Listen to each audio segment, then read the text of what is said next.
Now let's talk about selecting a niche. And I keep it really basic. It's pretty simple, the rules that I follow. And I think most other Teespring sellers also follow these rules.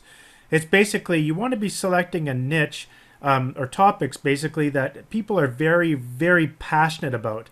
You got to think about it for a second. Someone has to be so passionate about the shirt that they want to wear it no matter what. Basically, you're sort of convincing them to buy something that they actually don't need. It's kind of difficult when you think about it that way, but it really isn't. You really have to just sort of pinpoint certain things that people are really passionate about.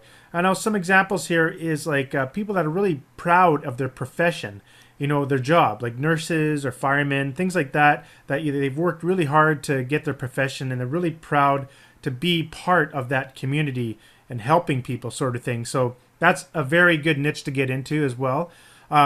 People that are just defend their passion, like the best example I can think of is sports. I've had huge success in NFL sports and other networks as well, like NHL and things like that. But sports, people defend it till the grave. Trust me, people absolutely very, very passionate about their sports. Same with dog owners, cat owners, things like that. There's even I think I recall seeing in Don Wilson's course about people that do what was it now, metal detecting was even a passionate topic. I'm not sure if people would wear a shirt about it, but just to give you some ideas to sort of get your juices flowing a bit. And you want to be making shirts that people will actually buy. You know, you got to think about it. If you'd really actually put that shirt on, for example, you know, I've come up with different ideas and I go and put it out there and it turned out it was a total bomb. Like I think I did a shirt once. It was to do with the UFC of when Anderson Silva broke his leg and he lost his second bout there trying to get his belt back. And I did some funny shirt on it. I don't quite remember, but it totally failed and I got a ton of really bad comments on it, right? So you got to understand, are people actually going to want to wear the shirt? So that's something too you got to think about when you're deciding what niche to get into. Now, here's a few resources here. I like looking at trending topics. That's something that is really, really good. One way to research, obviously, is to go see what's already working out there. I'm going to show you that as well. But another really important thing is you don't want to be copying what other people are doing or modeling too much of what other people are doing. Instead, you want to create something new that no one's ever bought before. Now, I do want to apologize in advance for the foul language the shirt you're looking at right now has on it. But I want to stress something here that just happened recently. If you go over to Google Trends and you search for Milan Lucic, sorry if I got his name wrong there. He just recently, him from the Boston Bruins got knocked out of the playoffs in the NHL, and there was some huge buzz around Milan, and you could see this buzz just skyrocket here in the Google Trends.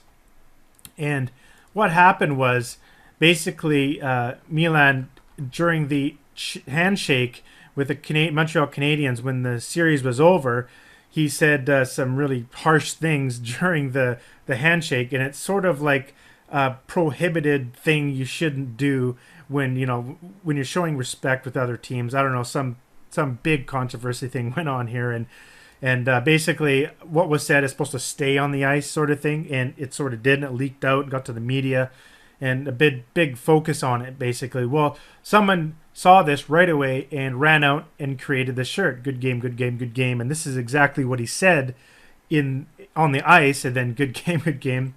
And this shirt sold a lot. In fact, let me bring out my software here.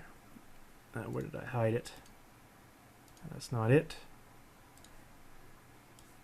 I did monitor the sales of this actual shirt using my software, which I'll talk about this software in different videos, but I just want to quickly show you here, because right now if you go to the page, you can see, oh, it's still there. It was removed just yesterday, so they ran another campaign and made another 50 sales, but the original one did 1,286 sales. So if I just double click this, my software will tell me the number of sales, because I'm using a data archiver tool within my software, and you can see when I first started logging it, there was 1,078 sales, and went all the way up to 1,286 sales when it ended.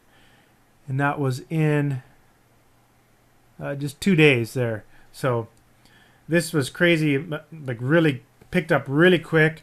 He easily made probably around, I'm going to guess, $25,000, maybe not that much because it was selling for $15. So you could be making about 15 grand to 20 grand on this campaign.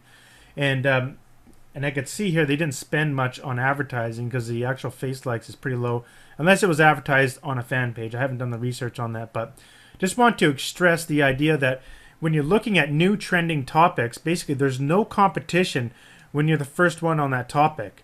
And it's completely unique, and nobody will have that design when you create it. And not only that, like, people will tend to share trending topics, especially on Facebook, and that's how you get that tons of free viral traffic, and that's exactly what happened with this particular individual. So basically, when you're looking for a niche to get into, there's sort of some things you got to look for. Is basically, are they passionate? Are they basically, will they defend their passion? And will people actually wear the shirt? And a really good idea for getting that is, whether or not they're going to wear the shirt or not, is just go and take a look at some other sites that sell t-shirts. And then if you're looking at, say, nurses, just type nurse in there and take a look. So I'll be showing that in the next video. But basically, that's all I want to talk about here. I just want to quickly give you an overview that when you're selecting a niche, you don't have to really think about it too much. It's just like a few basic things. Just see what's trending. And also, you can just make sure people are really passionate about that particular topic.